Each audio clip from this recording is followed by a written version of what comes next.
ओम शांति। सपने में मरे हुए संबंधी आते हैं, इसका क्या मतलब है?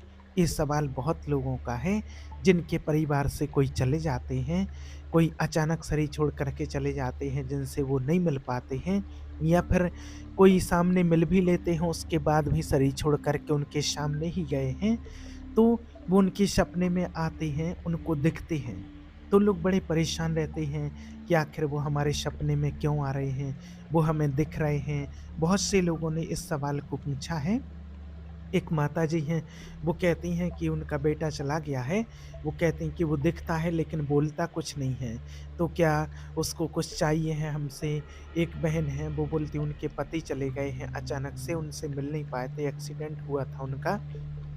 तो वो उनके सपने में आते हैं, बस उनको देखते रहते हैं और वो कहती हैं कि वो कुछ इशारा करते हैं लेकिन समझ में नहीं आता है कि वो क्या कहना चाहते हैं। तो क्या ऐसा कुछ वो हमको बताना चाहते हैं, आखिर वो दिखते हैं लेकिन बोलते नहीं हैं, ऐसा क्यों होता है? इस प्रकार से तमाम लोगों के सवाल हैं। एक भाई ने कहा कि मैंने अपने ही देखते हुए मैंने अपनी दादी, पिताजी और अपनी पत्नी का, कितने संबंधियों का देहवासन देखा है, जो मेरे सामने उनका देहवान हुआ है। मेरे सामने ही उनका दाह संस्कार हुआ है। तो ऐसे लोग अक्सर करके मेरे सपने में आते हैं।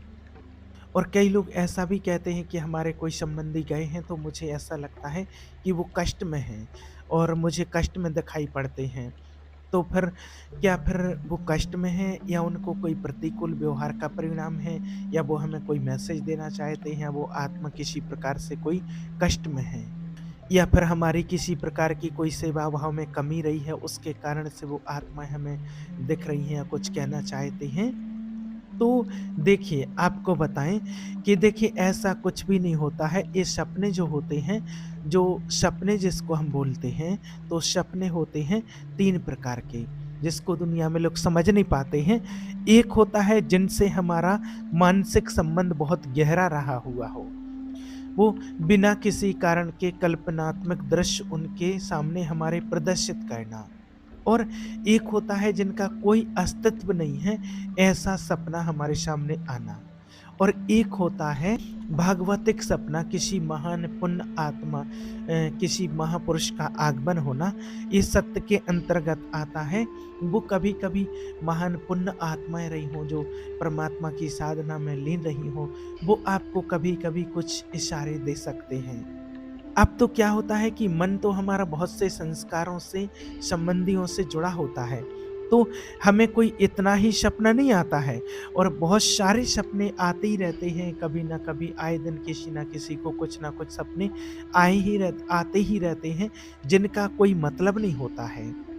ऐसे ही ये परिवार के स्नेह संबंधियों का जो आता है, उससे दुख-सुख का कोई लेना-देना नहीं होता है, इस बात से बिल्कुल निश्चिंत रहें। बस हाँ, इतना होता है कि हम अपने जीवन काल में, जीवित अवस्था में उनके प्रति जो कर्तव्य बनता है हमारा, उसका हमने पालन किया है कि नहीं किया है। सबसे पहला कर्तव्य तो क्या बनता है कि जो हमारे संबंधी हैं, चाहे वो हमारे माता-पिता हों, पति-पत्नी हों, जो भी हों, तो उनके प्रति जो आज जब वो मृत्यु को प्राप्त हो जाते हैं, उसके बाद फिर तमाम चीज़ें करते हैं लोग, तो वो एक अलग चीज़ है, वो उनका धर्म कर्तव्य है, वो करना चाहिए। लेकिन जीते जी जब वो हमारे सामने हैं, तब वो किसी प्रकार के कोई कष्ट में तो नहीं है, तब वो किसी चीज़ के लिए कोई ललाहित तो नहीं है, किसी चीज़ की उनको आवश्यकता हो और वो हम उनको ना दे रहे हों, और मरने के बाद फिर उनको तमाम ऐसी चीज़ें भेंट करते रहें, देते रहें कि उन तक पहुँच जाए, ऐसा उन तक हो जाए, ये हो जाए, ऐसा तो नहीं है। जितना हो सके हमें हमारे सामने जब तक वो हैं, जीवित जब तक हैं, तो उनकी आवश्यकताएँ जो हैं, उनको पूरा करने की कोशिश करनी चाहिए, कि उनकी कोई ऐसी ललाहित इच्छा ना रह जाए और वो चले जाएँ। और अगर आपने ऐसा किया है तो आप धन्य हैं, और अगर आप जीते जी भी अगर ऐसा नहीं कर पाए हैं, तो जो भी हो सकता है तो वो अभी कर लेना चाहिए आपको। क्या कहना है आपको? उनके प्रति ईश्वर का ध्यान सबसे अधिक आवश्यकता होती है। उस आत्मा जो शरीर छोड़ कर के जाती है, तो उसको शांति की बहुत अधिक आवश्यकता होती है। क्योंकि जब कोई परिवार को छोड़ कर के जाता है तो कष्ट तो उस आत्मा को भी होता है, क्योंकि हमने तो सिर्फ एक जन को खोया है, एक व्यक्ति को खोया है हमारे अपने घर से, परिवार से, लेकिन जो वो आत्मा गई है उसने सब कुछ खोया है। अपना परिवार, अपने बच्चे, अपने संबंधी, अपना मान-शान, पद, प्रतिष्ठा, पोजीशन, धन, दौलत आदि संबंधी उसने सब कुछ खोया है। तो कष्ट तो उस आत्मा को भी होता है उस टाइम पर, दर्द उस आत्मा को भी होता है। अब होता क्या है, उस टाइम पर हमें जो चीज़ देना चाहिए वो नहीं देते हैं। उस टाइम पर उस आत्मा को बहुत अति आवश्यकता होती है शांति की। एक परमात्मा की याद भरी हुई शांति उस आत्मा तक पहुँच सके, उस शांति की बहुत आवश्यकता होती है उस आत्मा को, कि वो शांति के वाइब्रेशन उस आत्मा तक पहुँच सकें, जिससे उस आत्मा को शांति मिले। और बहुत एकाग्रचित होकर शांति से बैठ कर के नाम जप करते हुए, भगवान का ध्यान करते हुए, परमात्मा की याद की गहन अनुभूति, उस शांति के वाइब्रेशन उस आत्मा तक पहुँचाना जो उसको अति आवश्यक होती है। ऐसे टाइम पर हमें उस आत्मा तक ये चीज़ पहुँचाना। और दूसरी चीज़, उस आत्मा के प्रति दान पुण्य करके उस आत्मा तक पहुँचाना।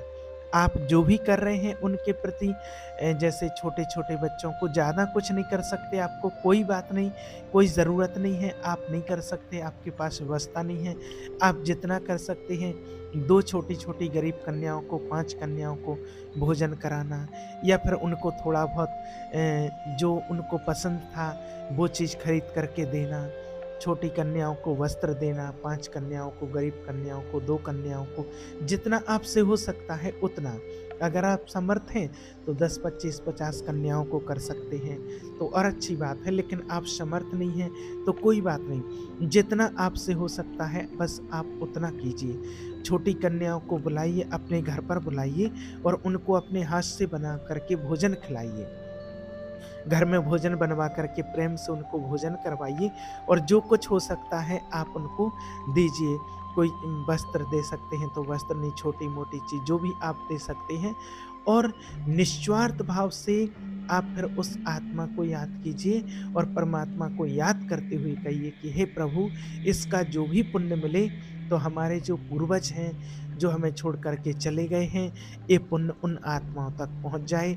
हम जीते जी तो उनको कुछ दे नहीं पाए, लेकिन अभी जहाँ भी वो आत्मा जिस अवस्था में हो, उस आत्मा तक ये शांति का ये दान, ये पुण्य उस आत्मा को प्राप्त हो। हे प्रभु, उस आत्मा तक ये चीज़ पहुँच जाए, उस आत्मा को शांति मिले। जैसे आपके घर से जो चले गए हैं, जो पिताजी हैं, पितामह हैं, या और जो भी संबंधी हैं, तो यहाँ से आप इस प्रकार से जो भी आप दान पुण्य करेंगे, इस प्रकार से अनुष्ठान आप जो भी कराएँगे, तो वो उस आत्मा तक ट्रांसफ़र हो जाएगा, उस तक पहुँचेगा। इसीलिए हर किसी की इच्छा होती है कि हमारे परिवार में कोई ऐसा हो कि हमारे बाद हमें अन्न दान कर सके, पानी का दान कर सके, कुछ ऐसा कर सकें जिसके लिए जो आज भी जो चलन है, कहते हैं कि पिंडदान कर सके, कि भाई पिंडदान करने वाला कोई तो होना चाहिए।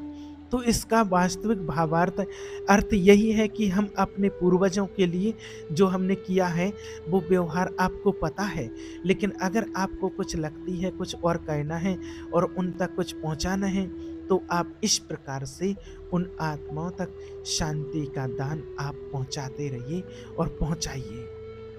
और अगर आपको अभी लगता है कि हमारे कोई पूर्वज, अगर आपको ऐसा अनुभव हो रहा है, बार-बार आपको लगता है कि कोई कष्ट में है, देखिए वैसे आत्मा सब अपना कर्म लेकर के जाती है और उसके कर्म के अनुसार ही उसको गर्भ मिलता है, और गर्भ के बाद उसको वैसा ही शरीर मिलता है, जन्म मिलता है, परिवार मिलता है, माता-पिता मिलते हैं, जैसा उसने कर्म किया है। लेकिन बस उस आत्मा को थोड़ी आत्म शांति के लिए और आप अपनी संतुष्टता के लिए, आपको भी उससे शांति मिले, उसके लिए आप सिर्फ़ इतना कर सकते हैं कि जो आपको बताया है, कि छोटी-छोटी कन्याओं को भोजन और थोड़ा दान, और गौ सेवा करना चाहें तो आप उसमें शामिल कर सकते हैं गौ सेवा। और बस शांति से बैठ कर के सुबह और शाम आपको मेडिटेशन करके, भगवान का ध्यान, नाम जप करके और वो पुण्य उस आत्मा तक ज़रूर पहुँचाना है। इस शांति का वाइब्रेशन ये उस आत्मा तक डायरेक्ट पहुँचता है, इतना आपको ये ज़रूर करना है।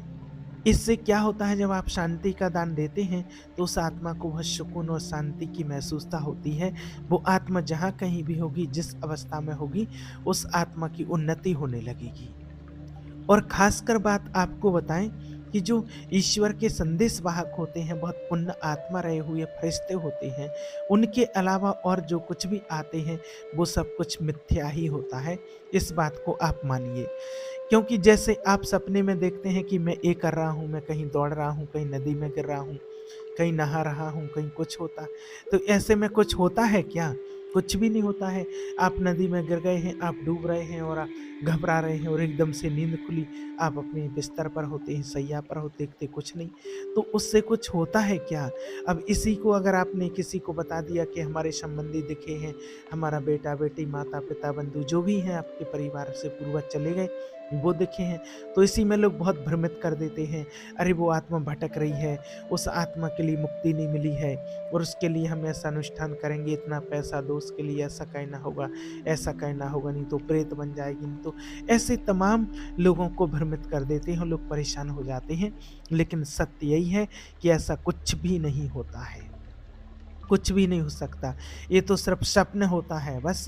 जैसे आपने देखा होगा, सुना होगा कि राजा जनक जी जो थे, एक बार अपनी शैया में पड़े और उन्होंने सपना देखा कि हमारा सारा राजपाट छिन गया है और मैं एक भिखारी बन गया हूँ और बहुत भूख लगी है।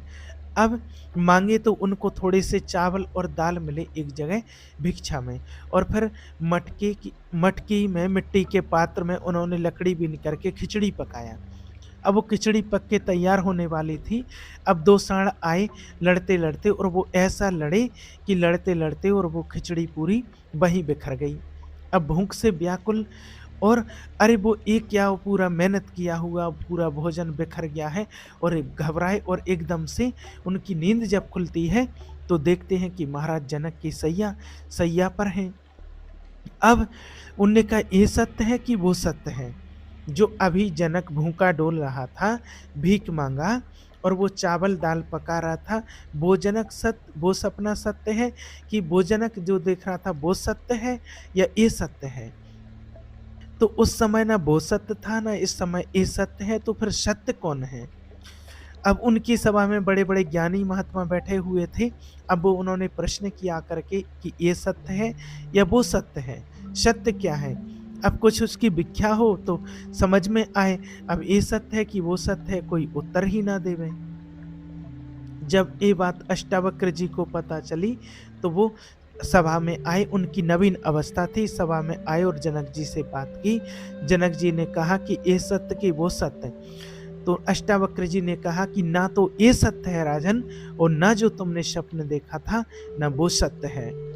उमा कहूँ मैं अनुभव अपना, सत्य हरि भजन और जगत सब सपना। सपना तो सपना है ही, जागृत भी सपना है, सत्य है सिर्फ एक परमात्मा का नाम, ईश्वर का ध्यान। तो आप यही समझ लीजिए, ज़्यादा उसके ऊपर बिल्कुल भी विचार किसी को करने की ज़रूरत नहीं है। अगर आपको ऐसा भाव आता है और आपके पास धन है, तो आपको जो आपको बताया है ऐसी दान पुण्य सेवा आप कर सकते हैं। बस जो भी दान पुण्य करते हैं, और बस वो हमारे पूर्वज, दादा दादी, माता पिता जो भी हैं, इसका फल जो भी मिले उनको मिले।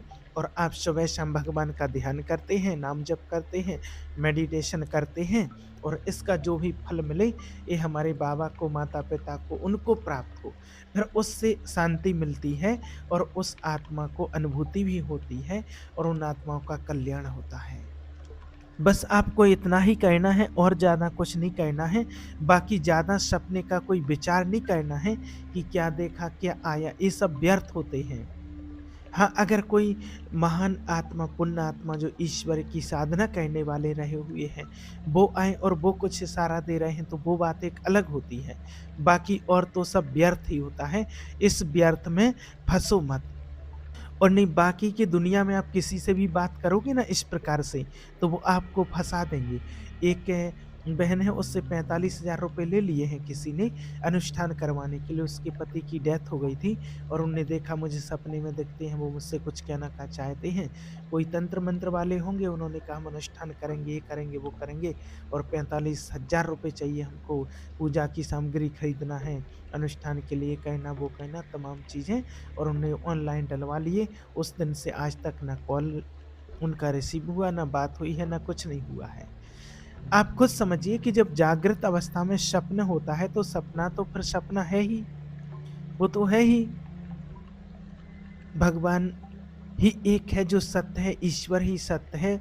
भगवान ने कहा है कि सत्य सिर्फ मैं हूँ, बाकी तो सब जगत जो है वो सब सपना है। उमा कहूँ मैं अनुभव अपना, एक हरि भजन सब हरि भजन सत्य अपना, बाकी तो पूरा संसार ही सपना है। और ये संसार सपने ही जैसा है। अभी हम कुछ देख रहे हैं, अगले पल क्या हो जाए कोई भरोसा नहीं है, तो एक सपने जैसा तो है ही। तो जब हम सो नहीं रहे हैं जागृत अवस्था में, तब सपने के जैसा हो रहा है, तो सपना तो फिर सपना है ही। इसलिए आपको परेशान होने की जरूरत नहीं है, जो आपको बताया है आपको बस उतना करना है। ठीक है। ओम शांति।